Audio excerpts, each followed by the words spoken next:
You can hold on to a corn stalk as tight as you can, but you cannot keep that corn from rotting. At the end of a season, whatever the harvest was, at some point, it's a thing of the past. It dies. It starts decaying. As much as we may want to have something all the time, especially when we think about delicious fruits, our favorite vegetables. Well, if you have a garden, you know they're so wonderful when they're ripe, but it's so brief. And just like that, they fall to the ground. And then what do we do with them? Well, first, one of our youth did a video with her Girl Scout troop about composting and this great initiative that will be done at our church. When we are all back together, we can be taking part in this composting effort. And so well done, Grace. Please go watch that. It's on the church's YouTube channel if you haven't seen it yet. But, you know, composting is something that nature has been doing, well, way before we came along. To take something that was of value and beautiful and that has died, and yet still has goodness inside it. And instead of sweeping it away, the earth opens up to receive the nutrients, whatever's left to offer. In fact, just those dead corn stalks in the ground can play a major role in important environmental factors like reducing runoff and increasing the absorption of other things that come along. It helps things sit there on the ground so that the ground can soak it up, absorb it. The roots can interact with it.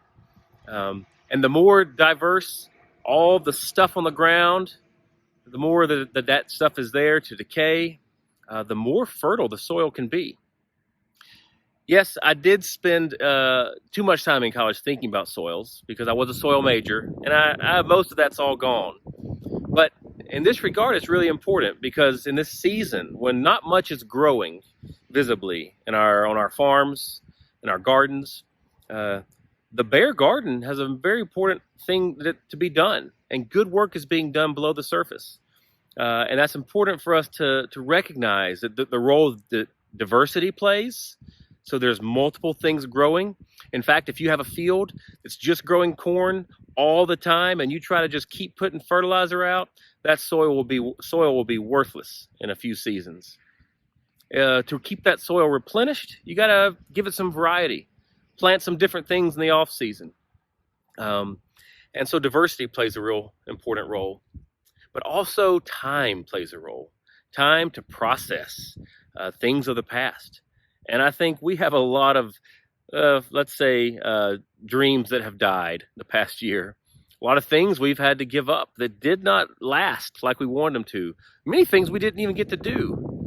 But instead of just sweeping those away or trying to put them all out of sight, sometimes let those sit on the surface for a while and give ourselves time to seek to learn from them, to absorb what we can. And not only our failures and the things that died in our lives, but the hurts, things that are left from other people, bringing in all of this diverse life, these dreams that have fallen, that are past time, they've expired, yet they still can hold promise because they can give us hope for the future. So with all of these illustrations and these lessons from nature, you can spend a lot of time if you really want to dig into all of the truth of their agricultural systems, let's say. But spiritually, this is winter. Let's give ourselves time to process the pains we have. Let's not just cut off or out of mind the pains of others. Let's welcome them all on our ground.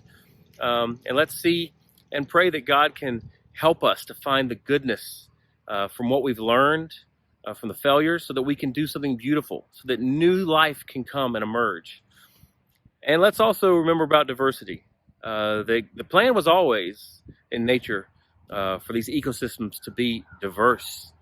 That too much of one thing is not good, and it depletes the environment. So let's welcome all the diversity we can in our lives, and pray that on our world that we seek to build that up collectively as humans made in the image of God, all of us. The peace of Christ be with you this day and always.